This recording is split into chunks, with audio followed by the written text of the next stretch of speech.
So the March 15th Observer will report that you'll suffer a herniated disc. It doesn't say when, but I'm seeing where you're working against the Nasty Boys on house shows at this time, and this is months and months ahead of before you'll suffer the injury in Japan that's going to end your career with a disc. Do you recall how exactly you suffered this injury on the way to WrestleMania 9? No, the doctor said, what started happening is I started getting this burning sensation, and it was like in my um, it was in my arm, and it was kind of like it was kind of like there's nothing I could do to get that fire to go out. And what the doctor said was that I had herniated a disc, actually C5 and C6 in my neck, and it was because of that the pain was being caused by the disc, laying on that nerve. Mm. And so, what do? You go in and they took two discs out and they fused them together, and that was it. And it wasn't until they did that I didn't do that for a long time. Okay, so this may have actually been kind of part of what would ultimately end your career. You just didn't have it dealt with at this time because you have a big high profile match coming up.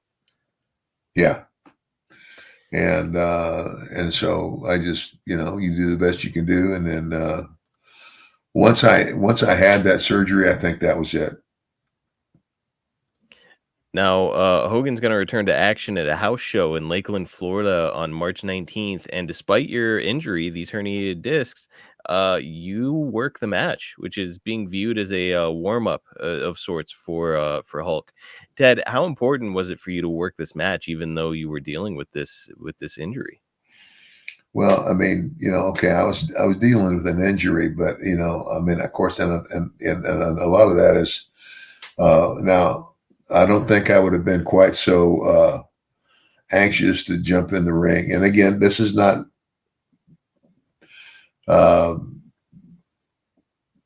okay.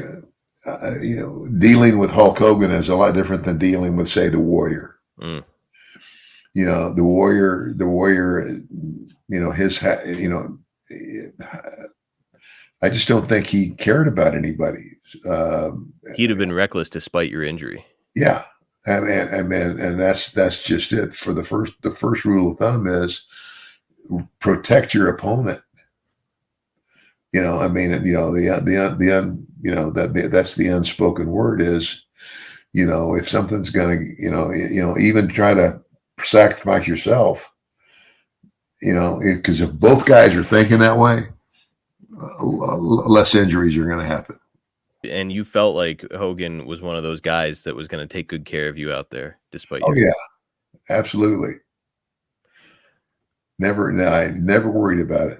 How do you protect yourself and your new neck injury when you're in the ring? Just not taking quite as many bumps, maybe? Yeah, I guess you try. Obviously, you don't want to get dropped on your head, Right. But and taking a flat back bump is not that hard. It's kind of like, but I think that's what the doctors were saying was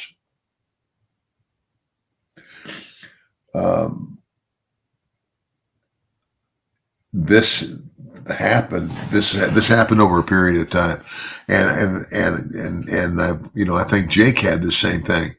Mm-hmm. He did. And I think there's been several guys have it, and it's basically from hitting the mat because you do this. Yeah.